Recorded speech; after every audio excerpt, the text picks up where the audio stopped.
R&B money. We up. Tank. J Valentine.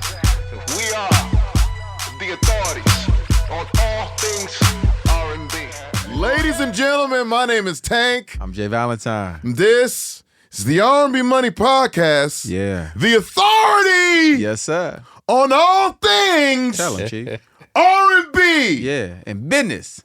Big business. The man comes from the place Yeah. where soul resides. Man. Have you ever touched the soil? In Philadelphia, there are tales of a man Yes, sir. who's had his hand and input on all things musicality in the city. In the city of brotherly love. Yeah. This man is considered an uncle to everyone, a family member to everyone, a brother to us. Yes, sir. Ladies and gentlemen, we're going to get right to the shit. Come on. Because there's a lot of information Come on. we got to get to. Come on, let's get and to I'm not it. going to hold it up any longer. Ladies and gentlemen, we call him Uncle Mark. Yes, but right sir. here, Marc Byers in the building, y'all. Yeah. Marc Byers. Thanks for having me, brother. Yes. Thanks for having me. Absolutely, man. Welcome. Hey. Welcome. Thank you. Hey, Thank we you. was talking about our age at the game, and I was because he's just a little bit older than me. He's not like that much older than me. You know what I'm saying? This isn't true. But when we get down on the bleachers and I looked at him, I'm like, man, maybe I should help my Uncle Mark get off the bleachers, man. Maybe. He looked at me and said, I wish you would. Man. So disrespectful. You know they like to fight in the city of I brotherly almost, love. Hey, I listen. almost walked away from I it. ain't gonna put You it know, past. if I didn't love him, I'd walk away from him. I said, this young boy is disrespectful. Yeah, he crossed the threshold and want to talk to me different. I listen. I was just checking the temperature. You know what I'm saying? The temperature's still the same. No, he want to fight too. He want to fight. Yeah, I know. Ain't gonna say who. Yeah, I know. That's for off the pod. At one point, he said, "Get over here." I said, "Don't do this." I was just kidding with you. I just wanted to see if you was awake.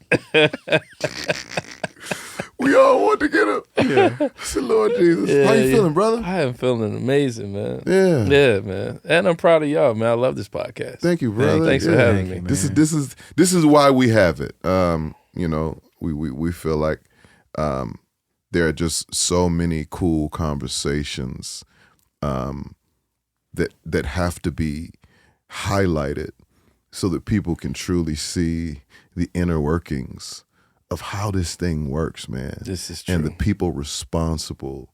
You know what I mean? Because you everybody gets to see the finished product, man. I say this all the time. But you never see those people. What's in the kitchen? The You don't- invisible architect. You don't see the person going shopping for the, you know what I'm saying, for the materials. Mm-hmm. Yeah. None of that. The meetings that take place before you even put the list together to go grab the essentials. Yeah. Like who's doing that? We need to know who those people are. 1 million. While you're here, Mark. 1,000,000%. Yeah. 1,000,000%. We need to know the stirs Yeah, and the shakers. Look, it helps. I think it helps, especially the next generation. It helps them to kind of see the full story and the how-to. Yes. You know. Yes. So this is the how did it happen session. Because I'm for technology. I understand all of it, but you know, there's this manpower is undefeated. It's true. Manpower. And I just don't is- think that technology will ever outdo God's creation that creates. Will forever It's still be got to ahead come of from it. us. Will forever be ahead of it. It's just that Because not everybody are true creatives.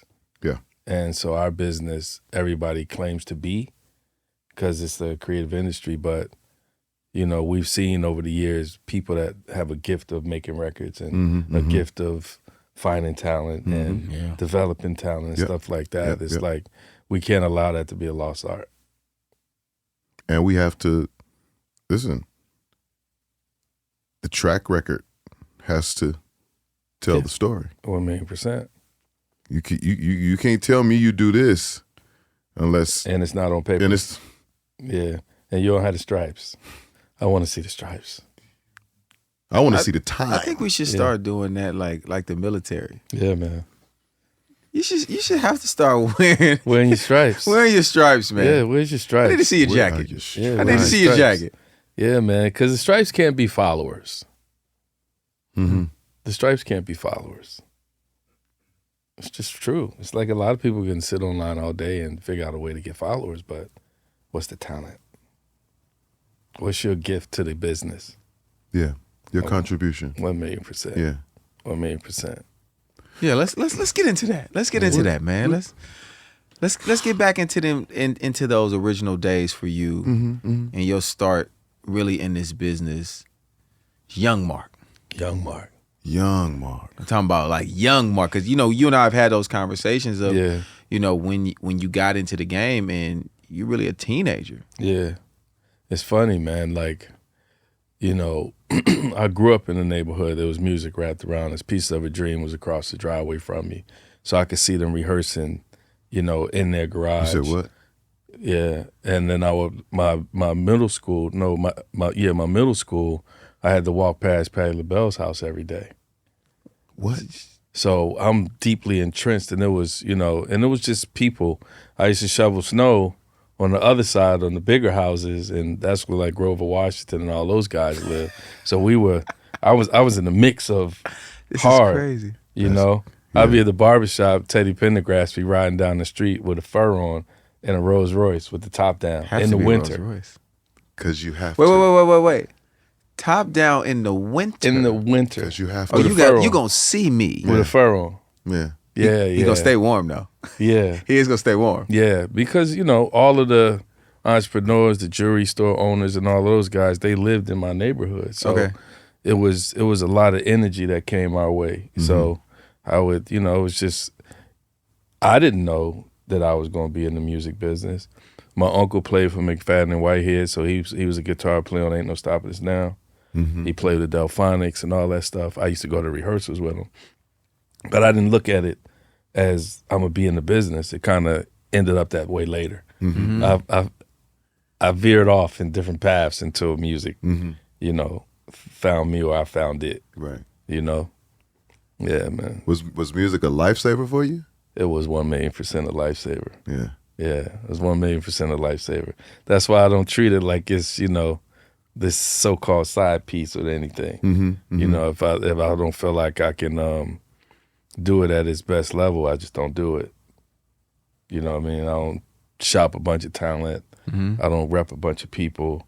If it's not special, I can sit on the sideline and do something else. Yeah. Something Special come along, I'll do it. Right. But I'm not just doing anything just to hustle cash. Gotcha. Yeah. Gotcha. That speaks more to love than anything. Love the game. But how do you even, after you hit these veers that you speak of, We're not going to speak of. How do you ultimately take that first step into what is called the music business? Yeah, it's funny. I was like going in and out of studios, like just somehow for some reason, and I ended up meeting Kenny Gamble, and I would go to their spot a lot and just sit in the corner while they were like remaking their masters. So they would bring new vocalists in, new musicians, stuff like that, and they were remaking their masters. And then one day he was just like, "Yo, find me a keyboard player." And I was like, "I'm in." What, he just told you to find him a keyboard Find player? a keyboard player. So it was a kid named Maurice Wilcher that was like incredible. That we brought him to the session, and then he started playing on all of those projects and stuff like that. And then over time we just started moving him around as a producer, and that's when we ended up working with Freddie Jackson and a bunch of other folks. And then we ended up meeting Sylvia Rome. Sylvia introduced us to Gerald Levert, and Gerald was recording in Philly. All his albums, the Rude Boy albums. So I was there when they did Written All Over Your Face, all of that stuff. You were there. All of Gerald's albums. Yeah. And then, Gerald was like, "Yo, man." One day we just in the studio. He's like, "Yo, man, why don't you get in the booth and sing this background. I'm like, what? I'm like, nah, we're not doing that, bro. He said, come on, man. Just come on. We just need a note. So I ended up going and doing a note. And ironically, he was like, man, I think we can make you an artist. I said, nah, we're not doing that. You know? Yeah. And then over time, when we really got to know each other, he was like, you know what, man, there's a lot of people in this business that, you know, they need people that know how to collect money.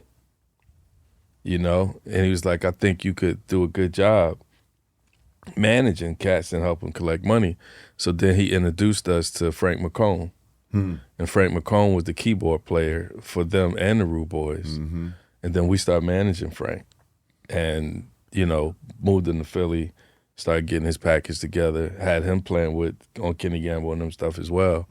And it just like progressed into stuff. And we were going to DC a lot, my brother and I, and we met Teddy Riley down there. And I think that's when it really sparked that this could be it, because Teddy was our age. Yeah. You know what I'm saying? So there's a difference when you in there with an OG, but then you in there with, you know, you see somebody as your peer and they got the same stuff you got. You're like, man, what's going on? How does this guy get this car? Yeah. You know? And then Teddy started telling us, you know, his production, and he would invite us to, you know, the studio and stuff like that. And I was like, all right, this is it. Yeah. You know? Then after the Maurice stuff, I ended up getting a gig at Atlantic because we were shopping his music really heavy. And I was flying to Atlanta to LaFace and stuff like that, and met Brian and L.A. Reid. And then Brian ended up getting a president's job at Atlantic. So he in turn called me and was like, yo, man, why don't you come over here and do A&R? So I kind of didn't know what the gig was for real. But and what year is this? What year is this? This was 93. Oh, yeah. Yeah. Heydays. Yeah. Yeah. Very early. Big budgets. Yeah. Yeah, very. So there, I ended up A&R an Intros album. Yeah. Yeah. Not the first one. It's the second one. Eddie F did the first one. But I met Eddie during those days. Yeah, man. And Money Love, I was A&R her project. I was A&R in the Braxton Sisters as well. Nice. This is when they were a group. You know, it was the three sisters minus Tony. Yeah. Yeah. And yeah, man. And then it was time to shop Maurice's artist deal. Atlantic, I mean, didn't want to do it because they were so focused on Atlanta. And his publisher at the time was Jocelyn Cooper. And Jocelyn was the publisher that signed D'Angelo, Angie Stone, Raphael Sadiq, like a bunch of cats. And she was his publisher also. We did the deal with her for him. And she was like, look, man, ask the guy if he'll let you shop it somewhere. So I asked him. He was like, yeah, go ahead. So one thing leads to another. I called her back. She was like, I was like, look, he said, cool. She said, I'll call you back. I'm like, all right. She called me back maybe 3 or 4 days later. She got Jimmy Iovine on the phone. He's like, look, I want to do this project. I want to give you guys $1 million. I want to give you some extra cash so you can finish the project because I don't know one could make this project the way it's sounding, and so on and so forth. And he was like, give me your lawyer's information. I want to fly you, the artist, and the lawyer out. So he flew us out. Well, actually, before that, I had to call the artist, let him know what the deal was. He in turn, then they flew us out. Once they flew us out, Jimmy told the guy, he's like, look, man, take my security. He handed him an envelope with some cash in it. He was like, go take a ride and we'll call the security to bring you back when we're done the deal. So we actually negotiated the deal in the conference room. It was myself, a lawyer named Brad Ruben, David Cohen, that was the lawyer for Jimmy, and Jimmy. We negotiated the deal in the conference room. Called the kid back to Interscope, signed off on the deal. They gave us our check and we went home. Jimmy cut another check for a recording studio to make sure the kid had equipment. Then he introduced us to Dre. And he was like, look, and then Dre really liked him. They started getting in the studio together. And Jimmy at that time, he was like, look, I think this is going to be dynamite, this relationship with him and Dre, so on and so forth. And he was like, look, I want to bring Mick Jagger for Dre and Maurice to do. And I'm just like, what is going on? Wait. Yeah. I'm like, what's going on in here? You know, because this kid was like extremely prolific. You know what I mean? He's probably one of the best musicians I've ever met. Yeah. You know, but he was also a producer that knew how to calm down in the studio and like get the record done too. So lo and behold, I think it just got too heavy for him. People back home that wanted to be a part of his life, his career, was getting in his head, acting like people were going to steal from him and this, that, and the other. You got to watch those LA people, and record companies going to steal from you. And the kid just kind of lost it a little bit.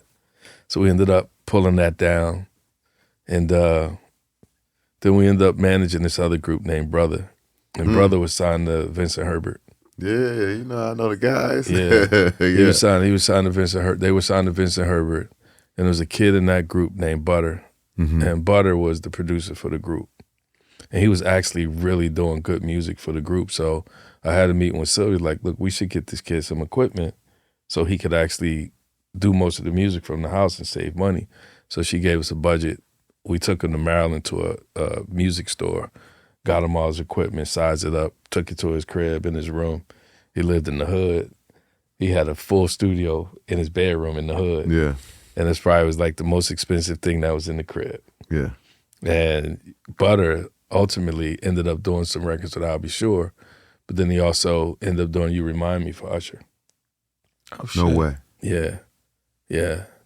So each what's happening is more so than you even knowing these people from anywhere else. You're meeting them through each situation. Each client is leading. Because what's happening in Philly was that it wasn't a lot of people at that time doing anything. So anybody that was remotely making checks happen, the people that wanted to get in, they find you somehow. Because Philly's not that big. Right. You know what I mean? So they find you, And during that time when we were working with Butter, our lawyer introduced us to Rodney Jerkins. Rodney was probably about maybe 14, 15 years old. He's a monster. Yeah, and we would go back and forth to pick Rodney up and take him to New York, shop the music. And we had him doing records on Brother as well. And that was, Rodney got his first check in the business from working with Brother. And, we were going to manage him. The parents were letting us take him back and forth. And his father was like, yeah, his father's a pastor. So he was like, I don't know if I need to be involved in secular music, this, that, and the other. And right after the check came, Pop changed his mind. He was just like, I got to look after my son. And I could respect it. Yeah. You got a kid that's 15, 16 years old, and he's getting corporate money. And these type of checks, especially the checks that were moving then, it's like I would have came and got my son too. Yeah. You know what I mean? So we didn't have any hard feelings. And Rodney's still like a little brother today. But his story now is just, Yeah. you know what I mean? Yeah. Hall of Famer now. You know what I mean? Still. Did you feel like you saw that then? 1,000,000%. Because this kid, man, Rodney as a kid, bro, I don't know, when we would go down there and visit him, man, he might make 10 tracks in an hour. Wow. It was just running off. Yeah. Running off. And he had a But real keyboard. compositions though, not like just 10 beats. No. Right? Like no. real. No. Yeah, no. yeah. Yeah. Because You now couldn't somebody would be like, couldn't oh just yeah, make a I beat did back 10. then. But the other part of it is what you have to consider with Rodney is that he had a sound Yes. at Yeah. 15. He had a sound. 100%. You know what I'm saying? Like I- most kids are copying I people. wonder Right. how. Right. Yeah, that'll Right. be a good question for him. Yeah. How did he get that? Like, what Man. made him do that? Bro, it was passion, man. Rodney would never, he had his setup in the basement. And Rodney wouldn't even come upstairs. Like, they put his food downstairs to him, everything. He just was cranking, bro. It was unbelievable. It's like seeing the passion of like a basketball player Yeah. in middle school and high Everybody school. invested in him. Yeah. And he invested. Like, you got to show up every day. So Right. he was there every day on it, bro. Like, it was nothing else to do in life. And lo and behold, look at the results. Yeah. Rodney might have had his 10,000 hours in by the time he was 16. Right. That's crazy. You know? Mm-hmm. The work ethic was Yep. out the roof. Mm-hmm. And there's times I would visit him while he was working on other stuff, man. And Rodney might have 3 different studios running at the same time with 3 different artists. Cranking hits. Absolutely. cranking hits. I've been in one of those rooms. Yeah, not like I'm just busy. Nah. And just collecting money. No, I'm busy and I'm making hits. There's a different ball game with this kid. I've never seen nothing like Rodney in my life. Yeah. Yeah, it's just, Teddy was a monster. Watching Teddy, his own sound. Yeah, watching Teddy in his day was incredible to watch. But also watching like people literally pull up down Virginia Beach, man, and sit in hotel rooms to wait for their slot. It's crazy. I remember we went to Jack the Rapper, I think it was, in Atlanta. And he was being managed by Gene Griffin at the time. And Teddy was so hot that, you know how you had a valet area at the hotel? Mm-hmm. Gene had his Range Rover pulled up at the valet area, and all the managers and A&Rs were down the sidewalk waiting to sit in the passenger seat to take a meeting to get their artists in the studio with Teddy. He's taking meetings from the valet? From the Range Rover. Unbelievable. Teddy, I've never, Teddy was like the first super producer. Yeah. Yeah. You know what I'm saying? Was he the first super producer? 1,000,000%.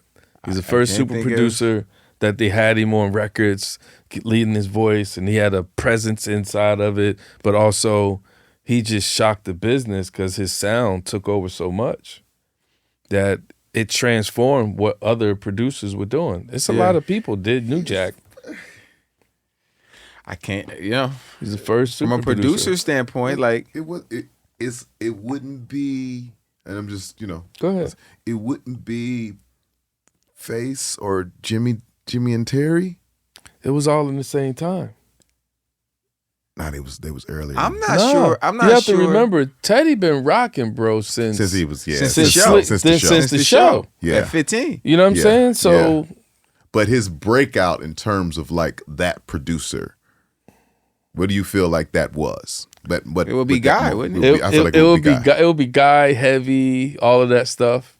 But look, man, the pressure. I'm trying to. I want to give it to you. I'm just. Yeah, because you gotta remember, like, Face was LA and Face at that time, right? It wasn't just Face, and it was Jimmy and Terry, right? It was Jimmy and Terry, right? This was Teddy Riley, and not Teddy and. Most of the stuff before that were duos. Gamble and Huff was duos. This, that, and the other duos. This guy. First super producer. I didn't say super producers. Listen, one of the baddest motherfuckers ever.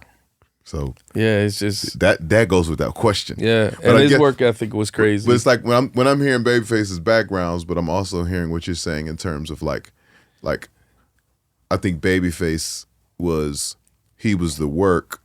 But he wasn't necessarily trying to put himself out there. He wasn't the show. Yeah. But also like we talking about cultural impact. So we talking the rhinestone jackets, to this, that, and the other. The presence in your culture. Yep. Teddy sat different where Face was a little older. You know what I mean? And Teddy was in 3 groups. Yeah, at one time. Guy, Blackstreet, and Rex in Effect. Exactly. And I might be forgetting one. I don't know. Teddy might have been in another group too. Yeah, and not to mention, I mean, I think Blackstreet did Diamond out the gate. Did they? Yeah. Blackstreet did a lot of numbers. God. Listen, I remember when the album first came out. I remember exactly where I was. Yeah, I mean, but he also we listened to it. He also had the right executive. Like Jimmy pushed the button. Mm-hmm. He wasn't scared to, like, if he believed in it, he wasn't scared. I mean, how many people do you see would have taken like Dre that commercial? A lot of the labels would have left it like, no disrespect, they'd have left it like we're Rakim and other things where they're like, okay, this is some street music, this, that, and the other. But no, it's regional. It's just this. Yeah. Dre, Snoop, all that stuff went super commercial, bro. Yeah. So it's just, different era, different executives too. Not scared, but also they understood what they was listening to. Yeah.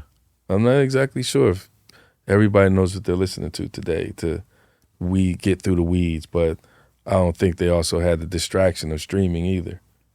It's a lot of distractions right now. Yeah, I mean, streaming let the amateurs in the pro business. It's so many ways to monetize to where, it it's created so many gray areas. Yeah, but it's the noise. I think the noise of streaming and social has the executives not understanding how to just rely on your taste, right? Everything's a number now. And then also, like, you looked at the labels back in the day, they were known for things. Now it's like a hodgepodge of stuff that just kind of triggers off of TikTok or this, that, and the other. It's like, what's your thing? Yeah.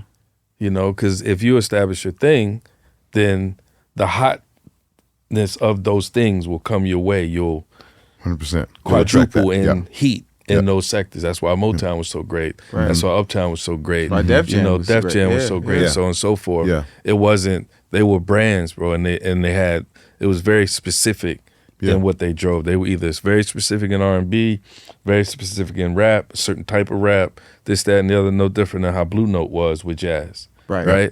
Yeah. Death Row. No one, Death Row, right? Yeah. No one's looking at the environment the same way. Look at Uptown with Andre. They were all lifestyle artists, whether it was rap or R&B. They all had this performance flair to them. Yeah. Heavy D, Yeah, Father MC, Yeah, this yeah. so on and so forth. It was a flair, but also a mix of R&B with all of them. You know what I mean? So, you know, now I feel like it's got to get back to How do we? taste. And that's my question. In your opinion, how do we get back to taste?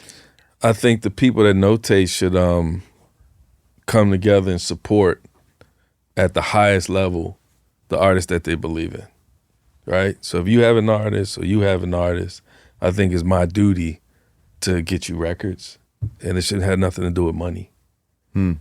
It should have something to do with what's going to represent us, what's going to represent our quality, what's going to represent our taste, our lifestyle, and what are we backing?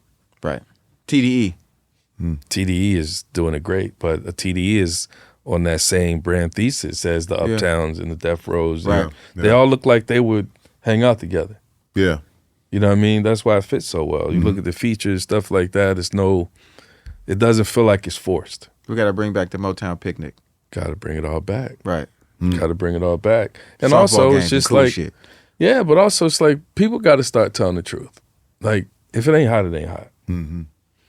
I think that'll help the kids more if they feel like they got to go back to the drawing board. You know, no bridges in R&B songs. That's the climax. What are we talking about? Like, as a part of the story, you reach your peak in the bridge. So where are these bridges? You know? Yeah, I think because most artists were trying to figure out the algorithm, right? And they're trying to figure out like, oh, well, if the song is only a minute and a half, 2 minutes, that's actually 2 streams. But the instead algorithm of is 1. feel, right? Leon Thomas will prove that. Yes, sir. You know, I remember I was at Motown, man. I knew Leon from repping Dre and Vidal. He was signed to Sony or Columbia. An executive named Maria Egan had signed when she brought him to Philly for us to meet. I wasn't necessarily in agreement to the direction, but he was an extremely talented kid. So when I ended up at Motown, Fuzzy took me to Leon and reconnected us. And at the time, he wasn't in a great deal. So I helped put his management team together that could help him get out of that deal. Because I thought Leon would be great for us at Motown, but it needed a little bit of mechanics to happen to get him out of a bad situation for us to get him. And ultimately, I mean, look at him now. But it's like sticking behind it. I don't manage Leon. I don't make a dime off of Leon. Yeah. No, nothing. But he's talented. Right. You Right. were you were of Need that in the service. system. You have to be. Need that in the system. Like, what are we in this business without service? Like, I came up in this, and it was about service. Like, if people felt like you had it, they put you on. They introduce you to stuff. They'd be like, nah, your guitar player cool, but let me introduce you to this guy. That's, Right. you know. So A lot of kids would call that hating now. yeah, and No, that's but the problem. seriously, But and that, that's- but, and that- and but that's that part of the developed, problem. but that developed weakness too, right? Right. Like 100%. to have that word just flail across things because you don't like rebuttal is a problem. Yep. Right? I agree. And it makes the environment weak. So I don't believe in that word hate, and I think it destroyed a lot of things.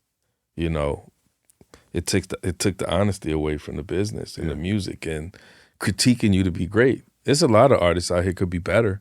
Right. But because the bar is so low, nobody's like critiquing them in a manner that they say, man, let me get back home and tighten this up. They're not going to tell me that. Right. You know what I'm saying? What happened to that part? I think a big part for you, and something I've always noticed in my years of knowing you, is that you can explain your opinion. Yeah. Everyone can. I mean, but and sometimes won't even take the time to, right? They'll use their tenure as they'll weaponize their tenure. There it is. But I'm not trying to be hierarchy over no youngster. So I'm gonna think before I speak so they can actually retain the information. I'm not trying to bully you into my way. Yeah. And I'm not giving you information that is going to service me. It's not servicing me. Most of the information I give away don't have nothing to do with coming back to me. Yeah. It's like, how can you be great? And either you got it or you don't. You know? I mean, Dre and Vidal was an example of that. You know, managing them, there was some trials to like get them here. They were very talented. We cannot take that away. But it was trials of things that really put them at a place of competitive market. Because when they were working at Touch of Jazz, everything was homegrown. So the competition was within, but it wasn't with the world. Right. Once you leave a production house that is signing artists, now your competition is with the world. So now you're competing against Timbaland, Pharrell, this person, that person. Right. Where before you're competing against in-house producers. So coming out of that, when I started managing them was when we signed Glenn.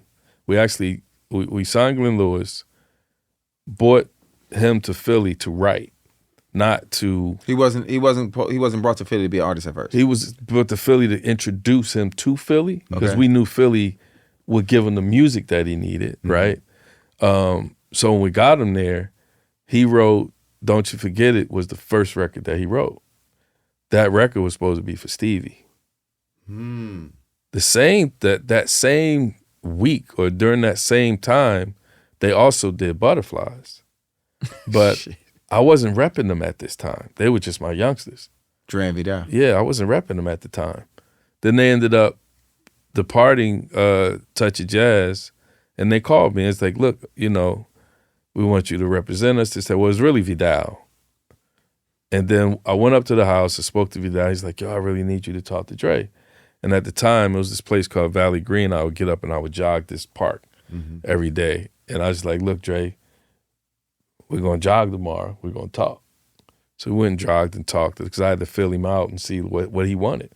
And I'm like, man, I'm not going to manage these guys separate because they lived in the same house. I'm like, it doesn't make sense to But at the manage. time, they're not They're a team. duo at this time. But they just both. But they're best friends. Okay. You know, their uncles played in church. They played in church. They both were drummers. You know, two different type of drummers. So I knew them well. But I didn't look to represent them ever. But I always gave him advice. When Vidal first got his equipment in the crib, he went over like, I got a studio. Blah, blah. You get over, he got a keyboard and he got a microphone hanging from one of the water pipes. You know? You know what I'm saying? But he was young. That was a studio back then. It was a studio. And he was getting it done. And, you know, I would go over there and like give him game on how to layer drums and all of that kind of stuff. And, you know, one thing leads to another. They ended up departing Touch of Jazz. And I was like, so we started managing. My brother and I started managing them, and I was like, you know what? Put them together. They came together themselves. They came separately, but as best friends. But I couldn't see managing them separate. I was like, from a marketing standpoint, it will make more sense for y'all to be this generation's Gamble and Huff. So we put them together, turned around, gave them Glenn's album as for the proof of concept. Yeah. And after that, you know, that success, Glenn entered critically acclaimed. And then between having Glenn's record out and the Butterflies record out. You can expound on Butterflies if you could for the people. for the people. Yeah, because you just saying butterflies like it's just some random ass record. Like I'm not, Yeah, but you can. I'm actually not. It's not a random record. It's a Michael Jackson record. Yeah. Okay. Yeah. Because right now we in the Michael Jackson room. Yeah, I know. But what I do have to admit is that I actually had nothing to do with the record. Okay. But That was you said butterflies like 4 times. So I just yeah. wanted But to that was like an opportunity that Jazzy Jeff put together for them, which I'm acclaim. Yeah. Okay. Right? John had signed Floetry, and that relationship started through there, and John and Mike worked together. And so he was like, yo, I need a record for Mike. And they played the record over the phone from what I understand. And he was like, Mike's cutting that record. And they was like, yeah, okay. Mike's cutting that record. And he kind of said it as a matter of fact from what I understand. And then, kind of fast forward, and we're in Toronto cutting Glenn's album, and I get a phone call from John McClane's office. And he was like, I got to put John on the phone. She's like, yo, we need to finish this Mike stuff, man. I hear the guys are with you now, and so on and so forth, blah, blah, blah. I was like, when do you need it done? He's like, this weekend. Now, we're in Toronto cutting Glenn's album, but I'm just like, this is too big for y'all. Y'all got to leave and go cut this record. Yeah. So I stayed in Toronto and with Glenn, and I sent them to LA to get the record done. They came here for 3 or 4 days and then came back to Toronto with the record done. And the rest is history. And those 2 songs kind of drove everything to come in the door, because you got these 2 examples. You got a superstar with a cracking record, and you got a brand new nobody with a cracking record. That makes the business be like, man, who are these guys? Yes, of course. Yeah. You know what I mean? Of course. So then we get a phone call from Justin Timberlake. It's his first solo album. And he's like, I want to work with the guys. I want them to do the album, this, that, and the other. He had another guy call, and I forgot the A&R's name, but he had hired an A&R. He had his own team. And Johnny Wright was in the picture as well. And they sent him to Philly. We started recording them. The guys are doing some really incredible records, but they weren't in the direction that Justin was. They were kind of just breaking the mold from the neo soul stuff. And Justin was coming out of boy band, up tempo, this, that, and the other. So, we in there, they working, cutting records. Pharrell's calling him. He called the first time, sitting next to Justin on the couch, and I could hear the call. Pharrell's playing the music on the phone, and it's all tempo. I'm telling the guys, yo, you got to pick it up. I said, he's coming. it's coming. Somebody's on the phone. But it's but it's know where you are, right? Yeah. And mind you, this is the first swing into the public air, right? Now you out of this small camp, and now you out in the public air, and it's fists being thrown everywhere, right? Because these are top projects. Yeah. So lo and behold, second time Pharrell called, man. First time he's like, yo, I just got a phone call from Pharrell. Maybe 3-4 days later, he calls again. He's like, yo, I just got off the phone with my boy Pharrell. And I was like, did y'all hear that? He's like, what? I said, he went from Pharrell to my boy Pharrell. I said, he got him. I said, he got him. I said, y'all got to step it up. He got him. And, at this time, I'm not exactly sure if they understood what it meant. But I think every artist, every producer, every writer has a project, even athletes, right? They have a moment that you miss that makes you never want that feeling again. Yeah. Right? So fast forward, we end up going to Justin's album release party. And I'm standing near the bar, and Justin comes out. The guys are already deep in the party. He comes out and he sees me. He's like, yo, what's up? He's like, where's the guys? I'm like, they're over there. And he had this concerned look on his face. And I was like, what's up? He's like, yo, man, did anybody tell you? I'm like, what? He's like, they didn't make the American album, but they're on the international album. I was like, cool. We gonna stay here. I mean, we ain't leaving. Yeah. So he went and talked to the guys, and then they came to me and we talked. I said, yo, bro, we gonna have to take it on the chin. We're gonna stay here and we're gonna party with everybody else, and Yeah. we're gonna look this in the eye. Yeah. And fast forward, next project is Usher. Ain't missed that motherfucker. So I'm like, fella. So Yeah. I get a phone call letting us know that Usher's working, because that's when they was passing those sheets around. And I'm like, if we miss Justin, we ain't missing this one. So they were writing songs in the apartment. They ended up getting Superstar done with Ryan. Mm-hmm. I'm like, well, we got one. So I ended up going to New York, I had some meetings with Clive, and then leaving there, and Clive was like, Usher's working. I didn't play him the record. So I called Marc Byers first. He didn't pick up. I called Daryl Jones, he picked up. And I was like, yo, I got a record for Usher. And Daryl was like, yo, you called just in time. I'm like, wow. He was like, LA just put me on the project. He was like, but I don't know his security guard. I don't know his homies. I don't know nobody in there. So I don't know I'm trying to figure out how to get in there. Yeah. Like that, right? So I'm like, look, I'm walking over. So get there, I turned the record on. As soon as the record came on, the first few bars, he was like, oh my God. He turned to us, like, can I get a copy? I said, absolutely not. I said, we don't do copies, you know that. I said, but if you tell LA that I'm here and we got a smash for Usher, I'll stay and I'll wait. So he was like, hold on. He went to LA's office. He's like, man, it's going to take him 40 minutes. I'm like, all right, I'll be here for that. Went and played on the record, same thing happened. He called Usher. He's like, yo, you got to get in the studio with Dre and Vidal. And I was just like, who's that? You know? Mm-hmm. And he was like, the guys that did Jill and this, that, and the other. And I was just like, you think they could do me? He didn't know I could hear it. He didn't know nobody was there. And LA was adamant. He's like, nah, you're going to see, you got to cut this record. So we ended up going down there. And we packed up Ryan and we packed up Pooh Bear, which we met from a previous session with ironically, with Puff. Because we went to Miami and worked on all Puff's groups. Mm-hmm. New Edition and Carl and all. Yeah. We recorded all of his groups. And while we were down there, you know, Pooh Bear had this thing.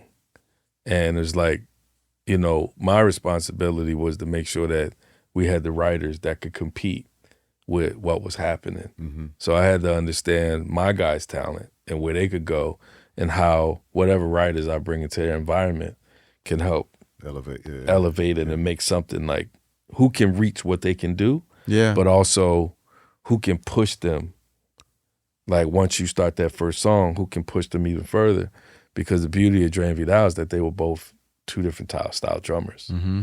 So the magic was whoever started the track, it may be a different outcome. Yeah. So Dre started Superstar and Vidal started Caught Up. Mm. Vidal is a pounder and Dre's got that bounce, right? So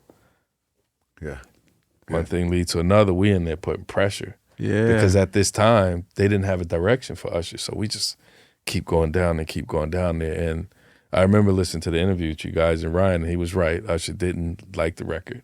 But I think Usher was influenced because we was the new cats. Right. So Usher was influenced by other people because we were applying pressure to, like, you know, I don't know if those records is that and the other, but LA knew. Jamie Lewis heard those records. He was like, yo, we ain't never heard this boy singing like this. Because we were pushing, because I told the guys, I'm like, look, this guy's going in to be 25 years old. There's going to be adult women looking at him. He got to sing. So we didn't really give him rappy, melodic records. We gave him real singing, R&B, singing records. Like, you look at his performance on Caught Up and stuff like that. It's insane. Yeah, it's insane, you know. So that was it. And then we ended up doing Anthony Hamilton and all of the kids from the American Idol, the black kids, the Ruben Studders and the Fantasias and all of them. Then we did O for Ciara. We got a phone call from Ethiopia and Falana. Falana was manager. Mm-hmm. And so it's like, look, Ciara's going to be in Philly recording an R. Kelly record. But R. Kelly was going through his problems. So Carvin from Touch of Jazz was coaching the vocals. So he wanted us to go over listen to what they were doing so we could get a idea. And they were talking about, Crunk and B. And that record wasn't Crunk and B. The R. Kelly record wasn't what they claim it was. It was good, but it wasn't Crunk and B. It was an R. Kelly R&B record. So, we listened to it. We go back to the studio, but we only had a day to get a record done.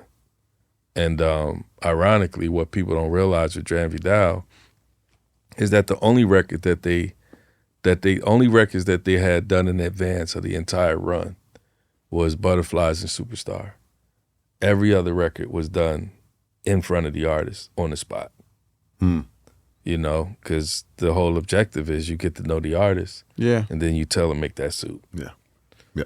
So we grabbed Balewa Muhammad and we grabbed this kid named Sugar Tongue Slim. He was a rapper from Atlanta, but he lived in Philly. He was a rapper and a poet. Because Balewa could give the melody, but somebody had to talk Atlanta.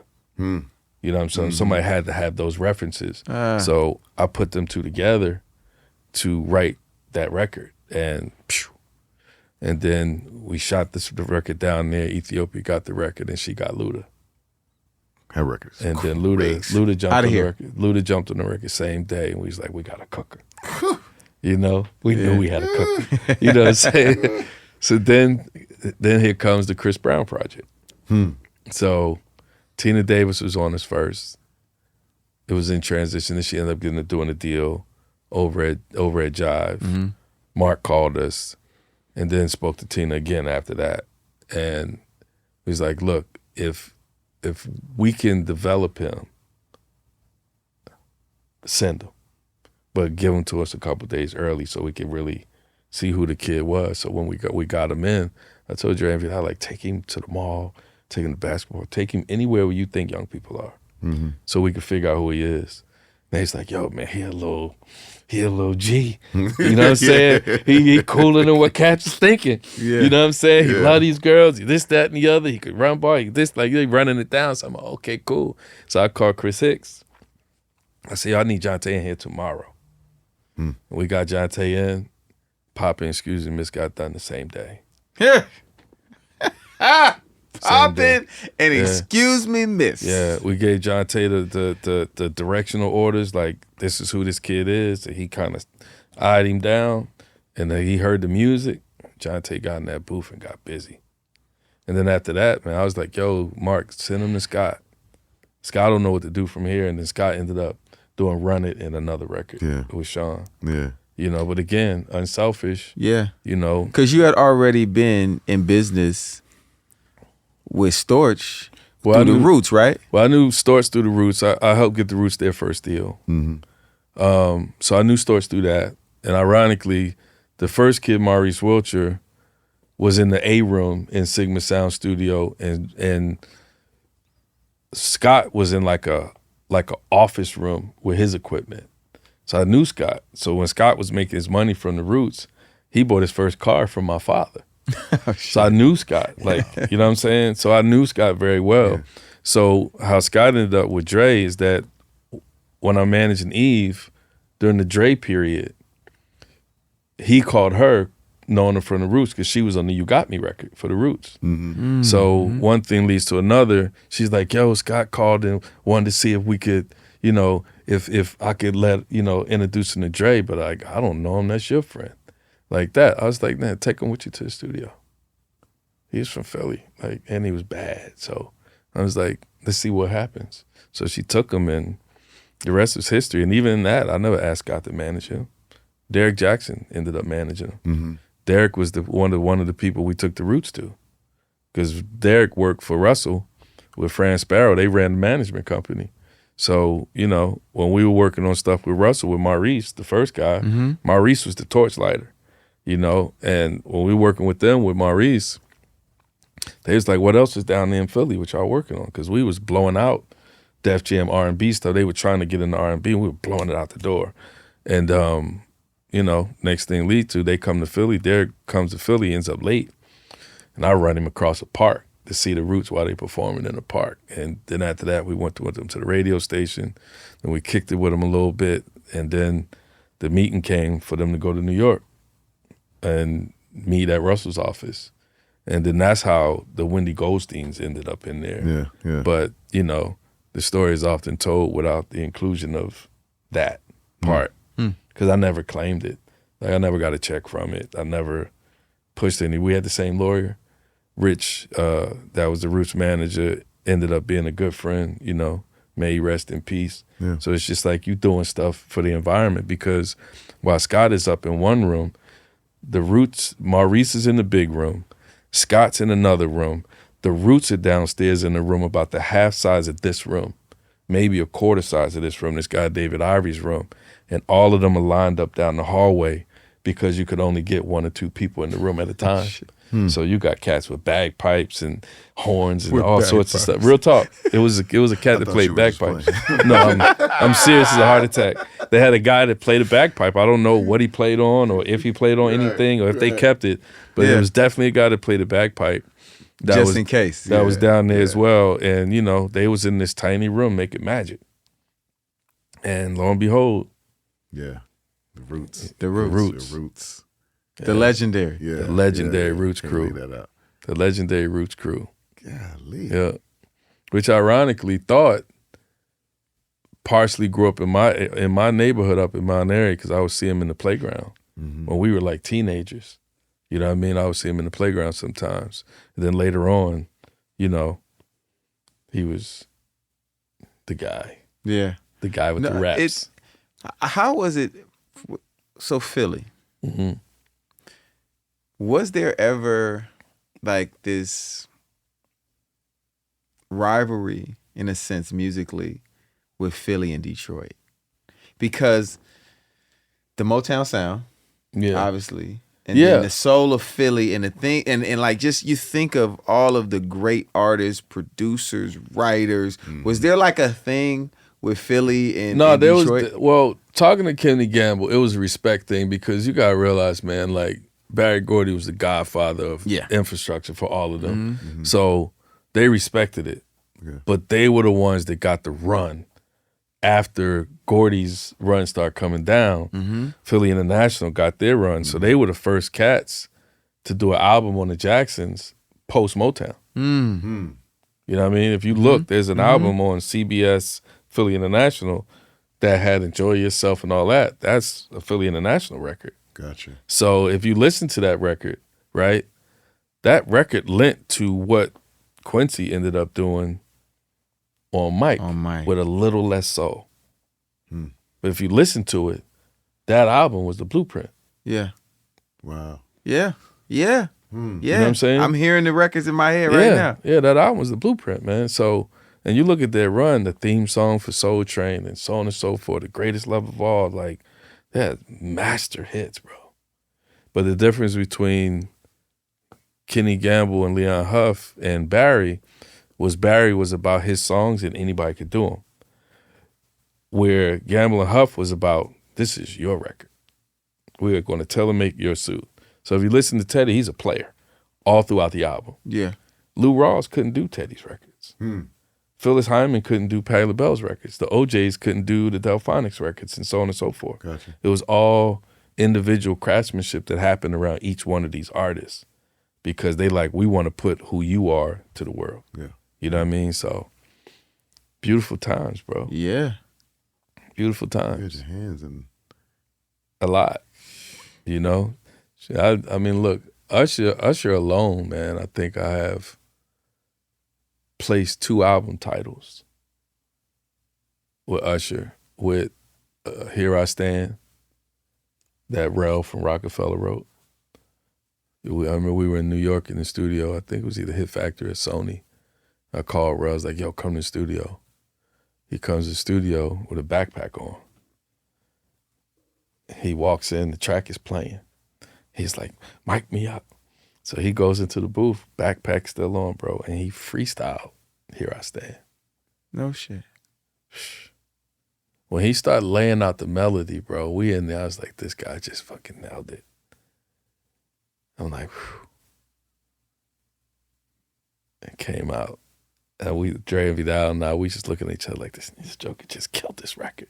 Yeah. And, you know, he cleaned it up eventually. Like, it was some cleanup that happened, but the bass of that record, bro, he freestyled that record. Yeah. I couldn't believe it. And then I gave Usher Ruin on the last album by a kid, Phils, that I was doing his album. That was like my stint into African music. So I did two Tiwa Savage albums, and a Phil's project. So during the time, Phil's also one of the top producers in Nigeria.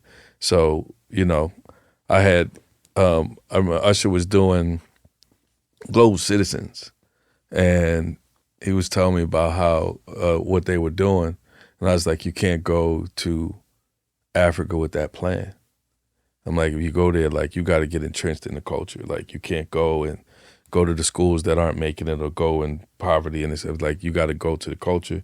So I ended up making some phone calls to make sure that there was room set up for him to meet all the creatives of Africa. And then also I put the artists on the stage that he should have on the stage. So it was Tiwa Savage, it was Oxlade, and it was Phils. Oxlade and Phils is two new artists. And Tiwa Savage at that time, she was like the young queen of Africa, especially Nigeria. And the guys have been overused. The burner's been used. Like, cats come in, they want to get Burner, they want to get Wiz, they want to get David, but nobody called for Tiwa. You know what I mean? So I put Tiwa on the stage as well. And ironically, man, I was home sick while I was doing it. I was in bed sick, making the phone calls to get him set up. So by the time he finished that Global Citizens, he's like, look, man, you got a footprint. You got to get a record with them. It makes sense now for you to do an African record. So we gave him Ruin. And that record, like, if you'd have seen the data on that record and where the pickup is, because Africa gets Europe first. Like, outside of, before they get America, they get Europe. So you get in Germany, you get in France, you get in this and that and the other, London. And the data was like crazy on the other side of the world. And I remember as a producer called me, he was like, Afro beats, play it out. I'm like, you don't have no idea what you're talking about. I said, but this record's a smash. You know what I mean? And it helped. Yeah. You know, it helped tremendously. If you just saw the streams and in the territories, those other records from America wasn't in those territories the way this record was. Right. 100%. You know what I mean? It's a global record. And it's a strategy, right? It's like, you know, every record that was given to him from us, it was a strategy for growth. It wasn't about changing them. It was about what wasn't there. You know, if you look at all the records that he did with Jermaine, what wasn't there was the records that Dre and Vidal did. Yeah. If you look after that, what wasn't there was the records that Phils did, because he did that record and did the record with Burner, the record that Burner Boy is on as well, and I co-wrote that record with Phils. So, yeah, man. I know, you know, I know the R&B side, right? But you know me. I love the streets. You love the streets. I love the streets. So I can't let you be here and not talk about. There was a moment where you literally had Eve at Rough Riders. Eve at Rough Riders. And Beanie Siegel at Rockefeller. And Philly's Most Wanted at Atlantic. Yes, yeah. Yeah. Our company was called Black Friday. How were you managing that? Well, it's funny, man. I remember we were before I got Eve off of Dre's label, which that was mutual. It wasn't really off, which I'll tell you that story. We were going in the studio. We met Rough Riders producers there in Greece and stuff through Mike Lynn, who was at the time the president for Dre. Yeah. So we're getting records from them, but I don't know them, right? So it's no one day we in the studio, man, and DMX comes in the studio. I get there, he's there already with her in the studio. With Eve, right? So I get a phone call from the front desk clerk. Ironically, the front desk clerk is Jessica Rivera. Oh, shit. At Soundtrack Studio. Yeah, the homie. She says, Rough Riders is downstairs. Rough Riders wants to talk to you. So I come in the lobby. Nobody's there. She's like, no, they're downstairs. So I'm like, all right, cool. I go downstairs, like 20 guys downstairs. Like, you got our artist in the studio. So it's a little heat. They right? say you got our artist. You got our artist in the studio, which Ah. I didn't know, dude. He's chasing Eve. I didn't put him in the studio. He was there when I got there. And I said, yo, man, this guy was in there before we got there. I said, but if you want to come up and hear what he doing, come on up. But only 2 of y'all can come up. Can't take off. We're not taking everybody. So, you know, they wasn't comfortable. They wasn't happy, and you could feel the tension. Yeah. Like they wanted to jump on me. And I'm out there. I'm like, man, I'm sitting here with these cats. And they looking at me like I'm food. And D just happened to say, where you from? And I said, I'm from Philly. He got on the phone. He called somebody from Philly because, lo and behold, they also, a part of their life, they lived in Philly. Mm-hmm. Ironically, 2 neighborhoods over from me. Wow. So they called one of my homies up that they grew up on the block with. Mm-hmm. And I'm looking at the tone change on the phone. Yeah. And he's like, yo, hold on. And he hands me the phone. It's my man, Bernie. He's like, yo, man. He's like, I told him, Chats, that you was a solid dude, man, and this, that, and the other, blah, blah, blah, blah, blah. Hey, my boys, man, we grew up together. Like that. So the phone call ends. I hand him back the phone. I take D&Y upstairs. We get cool after that. So, you know, Dre's trying to like get this aftermath thing together, but at the same time, E's like running out of money a little bit. So Dre and I end up having a conversation. He said, call Jimmy. So I ended up calling Jimmy. Jimmy's like, look, let's give you a deal and you can put it on your company. And I was like, nah, I don't have the guys to like do this. Like, you know what I mean? At that time, you needed male rappers around. It's like, why don't you let's put it on Rough Riders. He's like, I can't tell them what to do. I just did their deal. I can't let them come in the door and me just tell them what to do. So I said, I have a relationship with him. He said, well, you get him to do it. We'll figure it out. So I called Thea. I was like, yo, you want Eve? He said, man, stop playing. Stop playing. I'm like, no, this is serious. I said, but you got to answer this question right now because I got to get Jimmy back on the phone. So he's like, we in. So I said, hold on. We called Jimmy. I said, Jimmy, I got D on the line. Rough Riders is in. Jimmy, again, called David Cohen, the same lawyer from earlier. Yeah. Mm-hmm. He said, yo, David, let's do a rollover deal. Let Dre and Rough Riders share Eve. Put her on Rough Riders.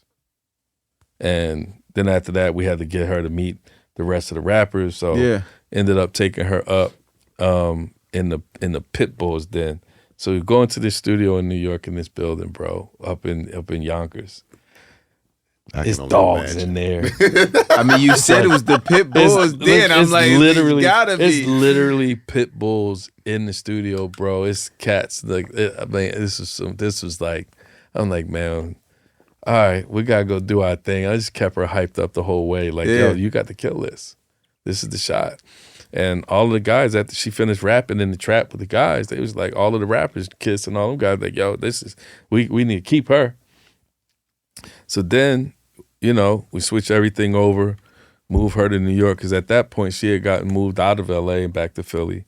She's a little depressed. Get her up there, then we move her to New York. Now she like in the thick of it. Yeah. And, you know, Dane Grease is the one at this time at Rough Riders on the production side. And Swizz is the young buck like Eve. Mm-hmm. They both, so they end up cooking in the room. Yeah. And this is when when Swizz started just like cutting through with the Rough Riders compilation album, and he did Jigga My Nigga. And people don't know that's Eve on Jigga My Nigga.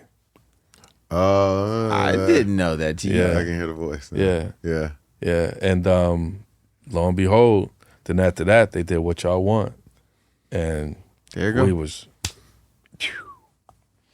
and yeah, man. So then it was time to like grow the company a bit because we had, you know, Beans on Rockefeller, and Beans got on that label freestyling. He didn't have any demos. Ironically, none of the rappers had demos to get their deals. Eve rapped for Mike Lynn in my mother's living room to a beat tape. Beans rapped in the studio for Jay in New York. Philly's Most Wanted rapped for Rich Christina in New York at Atlantic. I wasn't managing them at the time. It was a guy by the name of Stevie G's that was managing them. But we shopped the deal. Mm-hmm. And, you know, and what people don't know is that the first, like, probably full album that the Neptunes did was on Philly's Most Wanted. Most Wanted. Yep. Yep. And, you know, I think Bubonic, like, was such an incredible MC. You know, I think, like, the Jay and a few other cats that rap street rap learned what to do to Pharrell's music off of Bubonic. Gotcha. Off of Philly's Most Wanted. Gotcha. Because they had a full body of work, and it's these street records. Like, you know what I mean? It's commercialized street records, hits too. But so we had Please Don't Mind. That record took off. And these guys, we got them out on tour with Cash Money and a few other folks. They probably was like some of the first rappers to do South by Southwest because they hit rhythm and crossover radio before they got urban. It was ironic. It was weird how it happened.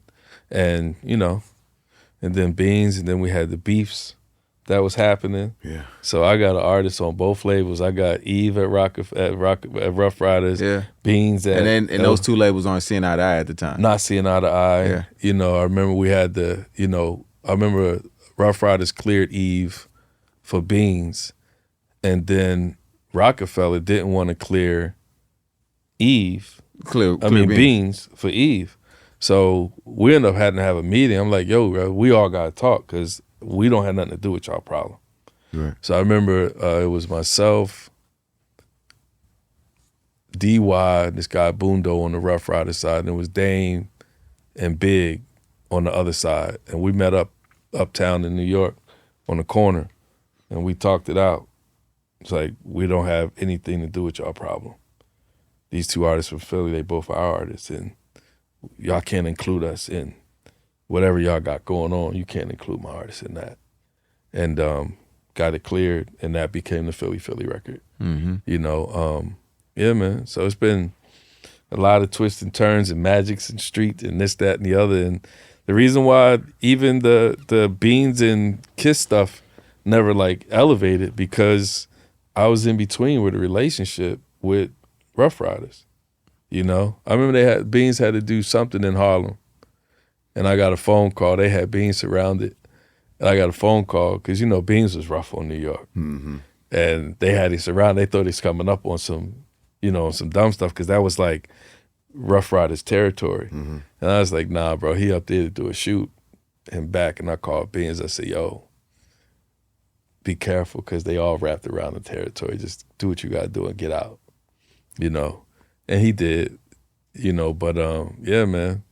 But it's just, you know, we were able to keep the peace and just allow it to be friendly competition, you know, instead of turning into what it could have been. Did you prefer, or do you prefer, in the label or outside of the label? Because you've had, you know, you've been general manager of Motown, A&R at Atlantic, like. You've worked at different labels, but then you also have had, you know, your company's Black Friday. Yeah. You know what I mean? I enjoy my freedom, right? But at the same time, I feel like the systems need a bit of entrepreneurial like expertise and partnership that can help them with different things, right? Yeah. So consulting could be good, right? But not going back in like full time. I feel like it's a bit of a handcuff. You know what I mean? And you know, I'm used to owning my stuff. Yeah. So it's a different story when you don't own it, and then you gotta listen to so many different people's perspectives and ideas on what they see or deem as the win and all of that kind of stuff. You know, so I like the freedom, but I would love to always consult the executives. Yeah. You know, and some of the managers and stuff like that, resources and whatever it takes to help them win, whether it's business development stuff or it's records. Yeah. You know what I mean? So what's next for you? Man, I'm thinking through it now, to be honest. You know what I mean?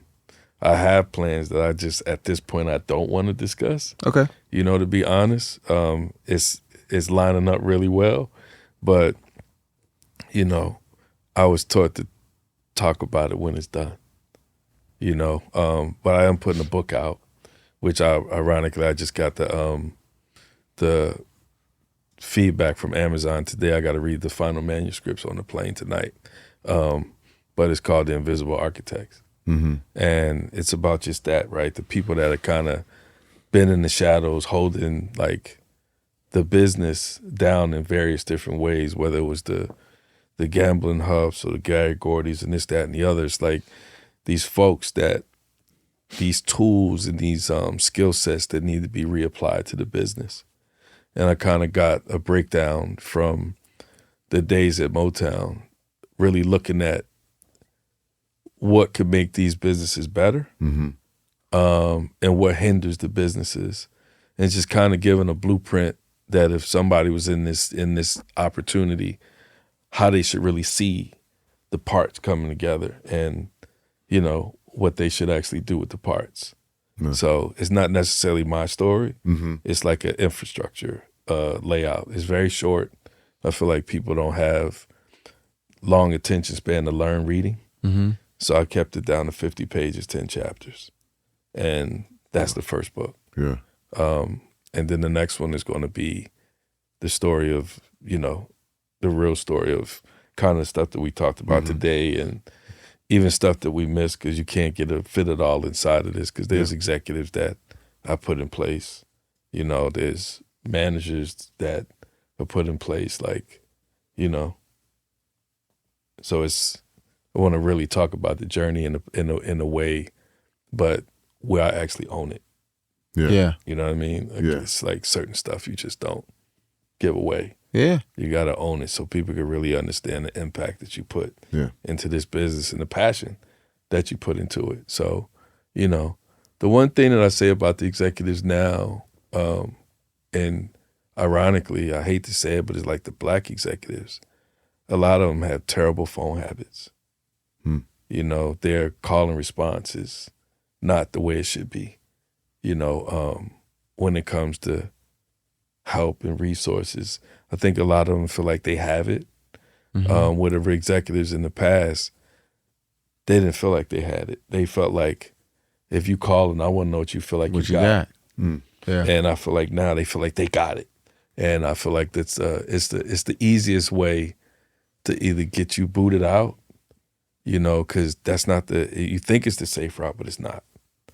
You know, just kind of sitting back, standing on this thing and not taking any risk or this, that, and the other. The best thing that you could do is get with some vets and match those wits up, just like vets need to get with young people. Mm-hmm. Match those wits up. It's like there's no lineage inside of the mechanism that we see that is working, but we're watching it with other genres. Yeah. We see African music, the old guys, they still in it. Latinos, they still in it. And so on and so forth, they still in it. We're here, we're like this, when it should be more together, because there's information that everybody could share that can ultimately make this system like consistently crank with quality. Yeah. So just need to get back to it. You know, I'm waiting to see, you know, who's going to invite that kind of energy in. You know, I'm excited to see Ethiopia back in the saddle. Absolutely. You know what I mean? Yeah. So, you know, whatever help she needs, we're going to give it to her. Yeah. We want to see her win. You know what I mean? Yep. You know, she gambled on QC early, and they had a heck of a run, and look where they ended up. So it's like now it's like, you know, how do you pour into her? You know, I don't want to gig, but I would definitely consult. You know what I mean? Those wins. Mm-hmm. I just want to see people win, bro. And I want to see the music and the environment get better. You know, we can't just be, you know, you look at rap, they got us as killers and hoes. It's too much. You No know? balance. Yeah, it's no balance, bro. It's like, what's the family listening to? Right. You know, now I'm watching people with little babies, 2, 3, 4-year-old babies with stacks of money in their hand and chains on and stuff like that. I'm like, okay, well, if you have this now, what will you appreciate when you're 21, when you're out on your own? And what if that can't come?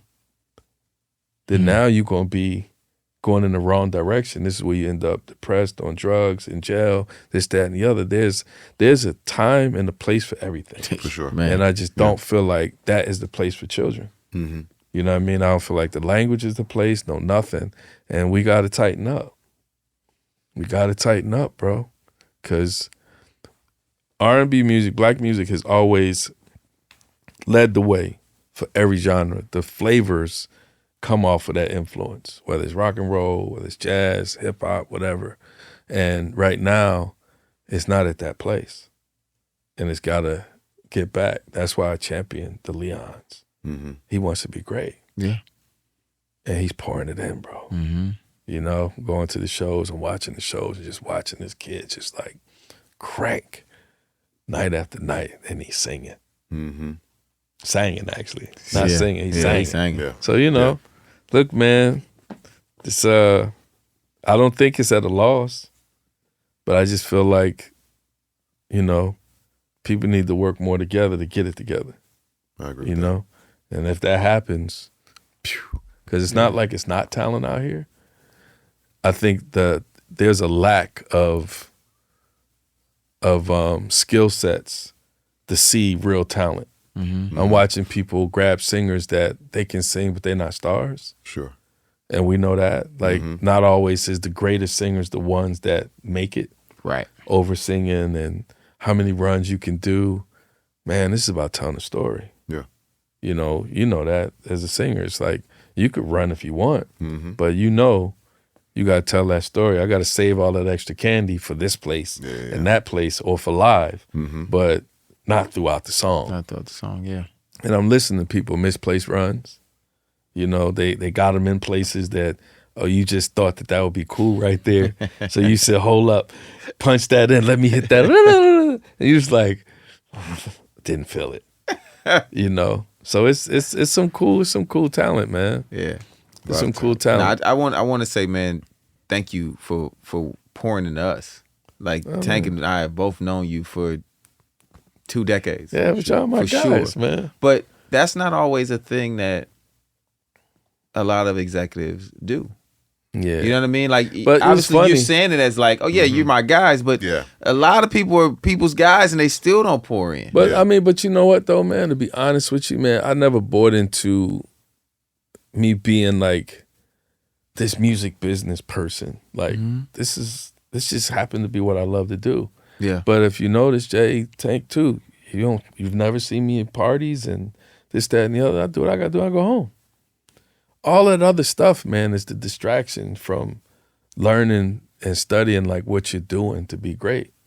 Like, it's not about how popular you are, it's how great you are. And it's also about, you know, what have you done as a service? Everybody can eat on their own. Everybody can do for themselves. But like, have you put yourself, as you've gained in this business, have you also put yourself out there as a service to others? Yeah. That's the key. Anybody could do for yourself. You gain, bro, by dropping debt here. I can drop debt over here knowing that he gonna pay it off when he get on the stage, when he get in the studio. I could drop debt here and I know you gonna work to get it done. A lot of times the debt is being dropped in the wrong places. Yeah. Because people don't have great choices, or they got some more weird other things going on in their mind that they want to take over people. I don't want to take over nobody, bro. I don't want your credit. I don't want nothing. I just want you to be good. That's it. We've been knowing each other a long time. Yeah. I never stepped to you like, yo, man, Jay, let me manage you. I never hit you. Yo, let me manage you. For what? It's just messy. Just be a part of the community, bro, and serve. That's it. Yeah. Everything else is chump stuff, man. It's real. Real chump stuff, bro. So, you know, coming back to Motown after leaving the business for 10 years, bro. Well, coming to Motown after leaving the business for 10 years is like going back to your old neighborhood after you left and you came back. It's been completely gentrified and rearranged. And you're like, man, what happened to Miss Cookie Store? And the things that made this thing great, it's no longer there. And everybody is a star. So it's like, how you a star and you ain't making nothing? You in the way of the stars. Everybody's in the way of stars. Everybody's an influencer. The executives are influencers, this, that, and the other. So, okay, if you got so much attention on how to make your image, how much energy are you putting into these artists? The artist. Yeah. I see more pictures of you on your socials than I do of artists that you're working on. I see you with these titles, but I don't see the work that got you there. I can't see you worked on this, and this. Now I see why you're there. These are like social credits. Yeah. And it's sad to say, but it's true. Before I got the first gig, bro, I landed some real records and set some careers up where people looking like, yo, this dude is on to something. Right. You know what I'm saying? Now, I'm not looking at that on to something thing. We got to get back to that. I can't salute it. It's bad, bro. You look around, you're like, okay, it can't be this many people claim that they doing this stuff and we're here versus here. Before, it was less people doing it, more success. More success. Now, it's more people doing it, it's less success. It's like it's a playground. Gotta get rid of the playground. Get back to the work. Get back to the stars. Get back to quality music. Get back to real songwriting. This AI stuff that I'm hearing people talk about, it ain't gonna outright no human being, bro. You could hear it. I have people sending me AI songs. I call them back. Somebody sent me one today. I said, yo, you did that on AI, huh? He said, how'd you know? I said, because it has no soul. It's nothing there. I can feel it. And it does certain things. Yeah. It takes certain routes. It does certain things consistently. No matter the genre that you listen, you just like, yeah. You ain't even go in. Once you got the sauce from it, at least go in and tweak it to make it something. Like you're settling in on this because you think you got one. It's like, it ain't one. I told the guy today, I'm like, okay, I hear this right here, but where's the hook? This feels like the pre-hook, but where's the, you know what I'm saying? It wasn't there. He was like, I never even thought about it like that. I said, wow. It's very interesting that you did it. Letting the computer do all the thinking, huh? Man. I like the oven, bro. Yeah. That microwave ain't cool.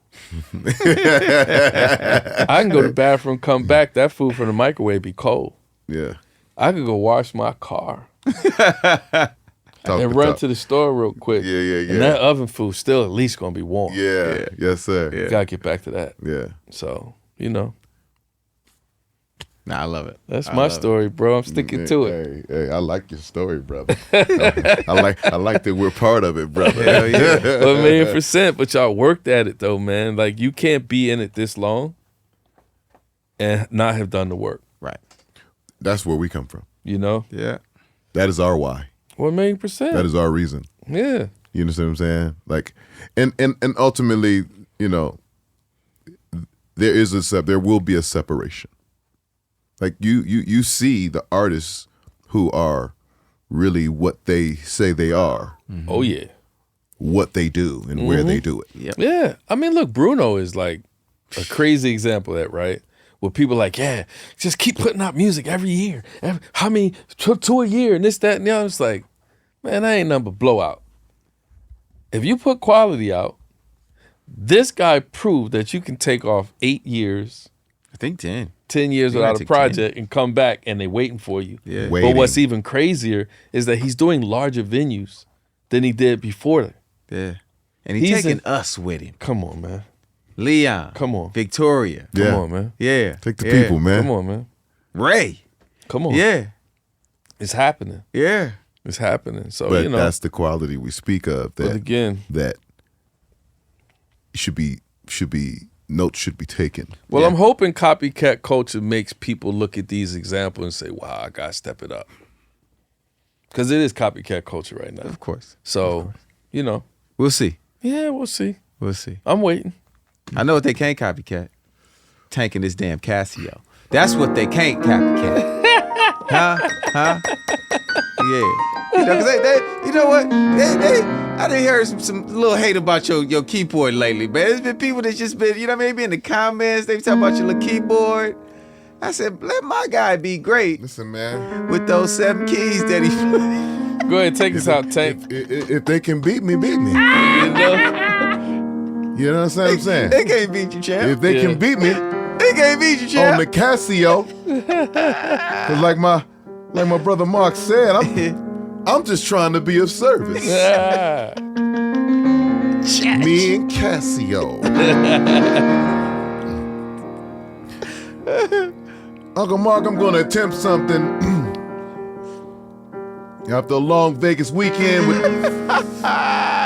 with what little vocal I have left, but I'm not going to let you leave here. What Rodney say? 17 deep, no sleep. No sleep, no sleep,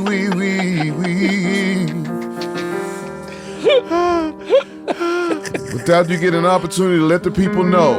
Yeah. We gonna let them know, Chief. Your. Here we go.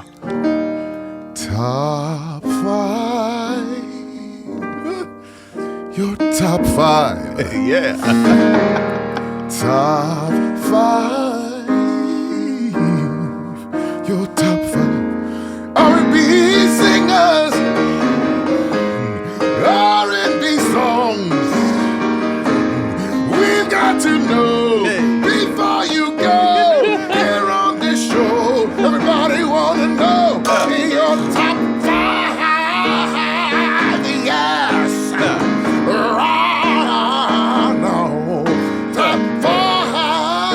Top 5. Your top 5. Yeah.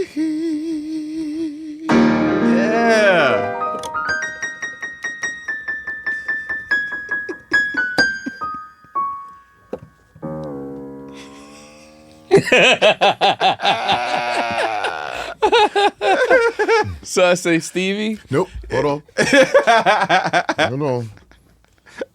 Your top 5 I'm giving it to you. R&B singers. It's top 5 R&B singers. Let's go. Let's go. Stevie, Teddy Pendergrass, Gladys Knight, Shaka Khan, and ironically, man, I really love Maurice White. What do you mean? Why? Ironically. I really, like, you know, Yeah. I really love, like, most time people pick like these solo singers, right? But like Maurice was cold, bro. Cold. And just what he was singing about. And it's some people have voices like that just define generations in a sense. He's one of those. It's a voice. What It's just the Definitely voice my in itself childhood. is just the gift. You don't have to do a whole bunch of nothing. Not a whole bunch. Just as soon as you hear that voice, Yeah. there we go. Now, Maurice White used to be cruising. Now Yeah. we He was there. cruising. We there now. Yeah, Yeah. Yeah. And Gladys, like I love that you named artists that recorded records from top to bottom. These are no punches. No punches. Yeah. No Pro Tools. This ain't no pro. So when you see them live, they sound exactly like the record. Man, listen, bro. You hear Gladys sing Neither come One on, of man. Us, bro. Come on, man. I worked on the song with Gladys. One of my very first opportunities to produce and write was for Gladys Knight. Wow. Yeah. And I watched that woman sing. She listened to the song for about 20. It's on repeat. She sat in the back and just, all right, I'm ready. She went in that booth, top to bottom. And I'm talking perfection. I'm talking perfection, bro. I know. You're not telling me. I get it. My desire to try and produce her, my only critique was, I just need another one. Yeah. That's it. Let me get back in here again. Let me just do one more track. Yeah. Please. Please. Yeah. Actually, pretty please. Come on, man. I get it. That was the first get it. time I'd ever seen that done. and it made me want to do that. Yeah, I've got a couple. I know you mentioned songs. I know you mentioned songs too. We're gonna we go ain't got songs. We're the getting songs. songs. No songs yet. I'm gonna stay at that 5. Okay. Okay. All right. Because we could You go can all off day. into that. And You want to get the songs? Okay. songs, Your top 5 R&B songs. Let's go. man, I don't know if I can go in 5. Well, yeah. I think I like After the Love Is Gone. It's incredible. Incredible. As Stevie's incredible. Incredible. I like my favorite record actually is Wonderful World. Hmm. Yeah, it's my favorite record, bro. Of all time. Yeah. Yeah, it's my favorite record, bro. That's a night. It's funny, man, because it, I guess because it was also in Disney when you were a kid. Yes. And this record, bro, just like kind of defines life. Yes. You know what I mean? So Wonderful World has always stood out, to me. Just like one of those records that feel like as things progress, like it's really a part of you. Yeah. You know what I mean? I like the Children record for Marvin Gaye. Big fan of that record. He's in that list, but I like that record.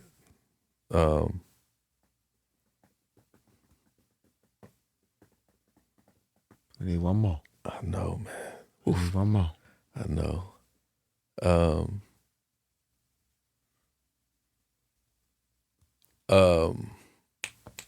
The OJ's Make Love. Yeah. You know what I'm talking about? Mm-hmm. Yeah.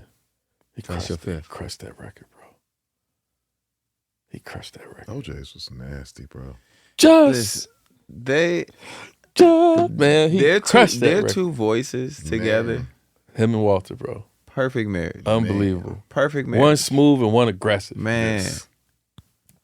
I got to watch them every night. Yeah. Is that the original Casey and JoJo? Might be. Yeah. But if you go back, listen to that record on your way home. Because they definitely stayed in their lane. In their When lane. I tell you that Yeah. record's going to be ringing through your car, Yeah. it's nighttime too. Yeah, yes, music, yes. Nighttime too. music sound really good at night. Absolutely. You know what I mean? Just like, in the East Coast, music sounds extremely good when it's snow on the ground.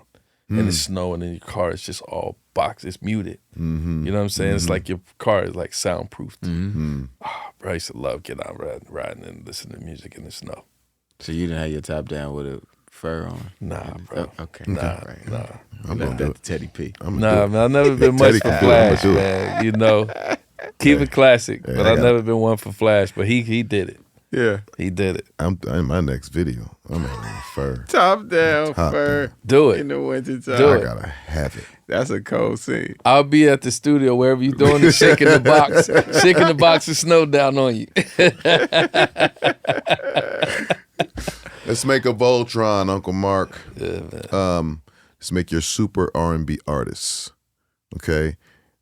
In building your artists, we want to know who you're going to get the vocal from, the performance style, the styling,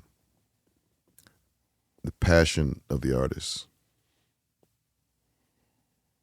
and who's going to produce for that artist and write. Produce and write for that artist. Yeah. Wow. Yeah, you've done a lot of put together. Wow. You've been putting shit together. Okay, one vocal to make your super R&B artist. One vocal. One vocal. Who's vocal? Levi Stubb. From the Four Tops. Yes. I love that. Levi Stubb. I love that. I love that. That is a first. There is no heavier voices out here. And Levi was like, whew, he was a monster He took on the Temptations by himself. by himself. When they had they sang them. Just like really go back, really take the time to go back and listen Yeah. to Levi. Like, Yeah. you know, I love Levi and I love Felipe Wynn a lot. But it's just one vocal. Yeah, just one vocal. Just one So we're gonna go with Levi. Yeah, okay. Okay. Performance style. Performance On stage. style on stage. Who killing the crowd? Sam Cooke. Yeah, Sam Cooke. Because not everybody could be like the Ushers and the Chris's and the James Browns and cats like that, but you can learn to have presence. So, yeah, Sam Cooke. What's my next one? I feel like you came here in a Buick. The styling of the artist. The drip of the artist. The drip. I think it could range. Is this a show? It says Showtime. It's Showtime? It's Showtime. Yeah, I think it should range. I think they should be able to range from streetwear to being super clean. Mm-hmm. You know what I mean? You know, you singing a ballad in a sweatsuit. No. Go put that thing on. Yeah. And come back out. Yeah. So what artist do you think has that has that The range? range. Right From now? a styling standpoint. From a styling Just standpoint, of all yeah. time. Of all time? Teddy Pendergrass was cold. Yeah.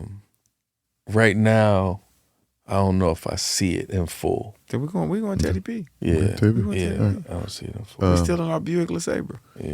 The passion. You can still ride a Benz with that though, baby. Oh, listen to No, I feel you. I'm just saying they do you going deep into the crates. Yeah. It wasn't Benz's wasn't going crazy like you that gotta, in our neighborhood. You gotta know where you came from to know where you're going. 100%. Yeah. So 100%. I feel like people not going far back enough Yeah. to that. So You know what I'm saying? that's why I wanted to put you in a Buick or All right, well, I'll or a take big that. body Cadillac. I'll You take understand that what I'm saying? Yeah. Yeah. With them white wall Baby tires. blue, With- white with guts.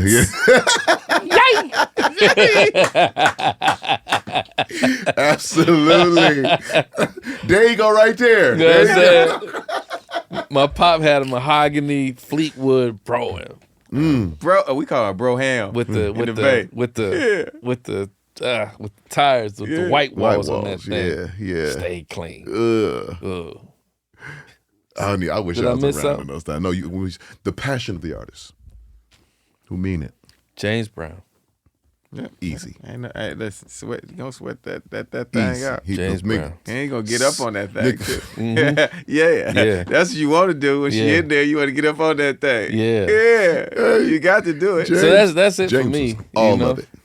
James was all of it. Yeah. And what producer you gonna put this The on? producer and writer Producer and combo to work with this artist. Producer writer combo. Yep. Wow. I would take the lead of Gamble and Huff, but I would put the Dran Vidals under him. Mm-hmm. Like camp wise. I would put I like the kid that does Lucky Day. What's his name? He did Lucky Day. I think he did Bruno too. I mean, I know Philip Lawrence does Bruno. Not Camper, Not Camper. What's the guy? He did Lucky's first album. Not D-Mile. D-Mile. D-Mile. D-Mile. D-Mile. Yes. Yeah. You said Bruno too. Yes, D-Mile. D-Mile. Yeah. D-Mile's nasty. Cause Oh, D-Mile is yeah. special. Cause I want the arc Mm-hmm. to be able to be there where you got the tempo, you got the mid, you got the, but it all feels like it belong together. 100%. So I would let that be like the crew. Yeah. You know what I'm saying? That could run the gamut. Yeah. I like the way you put that together. Yeah, writers, man, Babyface, Yes, sir.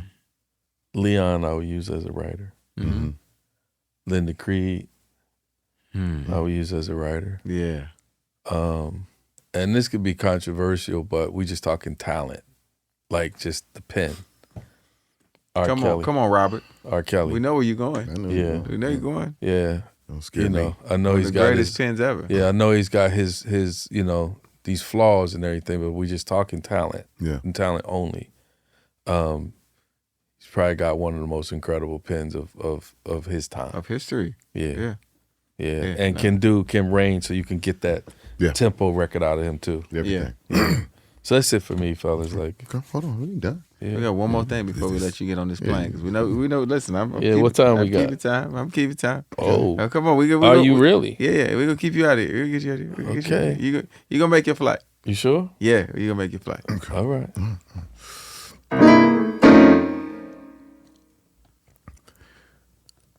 saying no names. Hey. I ain't saying no names. Come on. I ain't saying no names.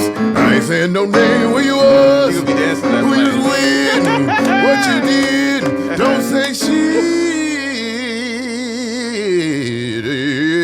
I ain't saying no name.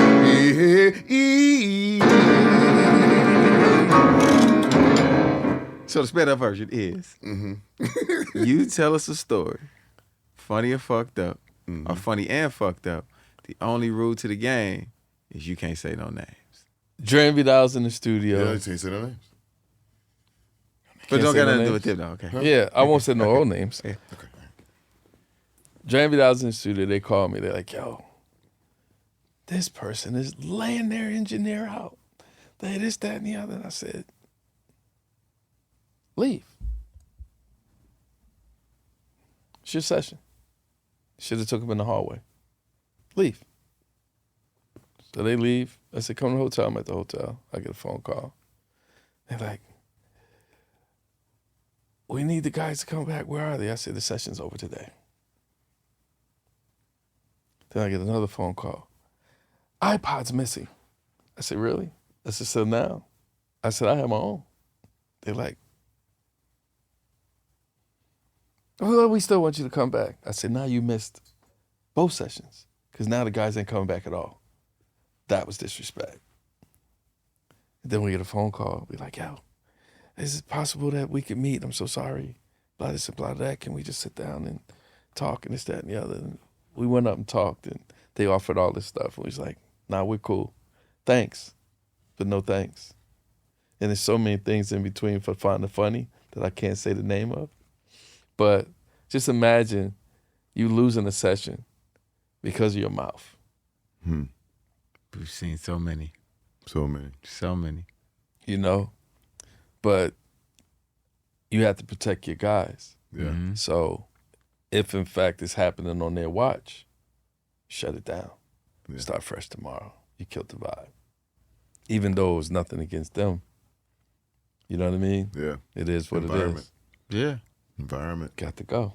So I don't know how funny I could make that story without really getting in, because there's other details that definitely made it funny. Yeah. But I can't tell it, because if I tell it, then you'll understand. Yeah. Because it was stuff, you know what I'm saying? You'd be like, now who could have been this? Yeah. Right. Yeah, it would definitely fell out. So Yeah. you just got to imagine the funny. I'll take it. Yeah, you take it. Well, Brother Marc, Elder Byers, you've been doing this thing for a long time, man, and your contributions are heard and felt. Appreciate it. All over this universe, man. And so we thank you for your time. We appreciate your brotherhood. I appreciate the call. Yeah. Yes, sir. And, You know? and we support your continued contributions I'm supporting y'all now. to this thing. Yeah. You understand what I'm saying? I'm supporting y'all now, It's man. a where circle, we at. baby. This is what we do. I'll take it. You know what I'm saying? I'll take it. Uh, So, with Thank that you. being said, I'm going to need y'all for charity. Yes. You know? Yes. It's a new artist. Young artist, yeah. I've been helping. Going to need y'all for her. Super She's talented. Definitely one of them ones. I feel like what was predicted on Leon, I think Charity has that same opportunity as a girl. wow. So, that's it for me for the night, gentlemen. Love it. I Well, appreciate your time. Listen, we're going to sign you off the right way. My name is Tank. I'm J Valentine. And I'm this Marc is Byers. This is Marc Byers. And this is the R&B Money Podcast, the authority on all things Yes, sir. R&B. This man never slows down, as you will hear. Our brother, I just joined as the third member. This is our first show. the Uncle Marc. Marc Byers, y'all.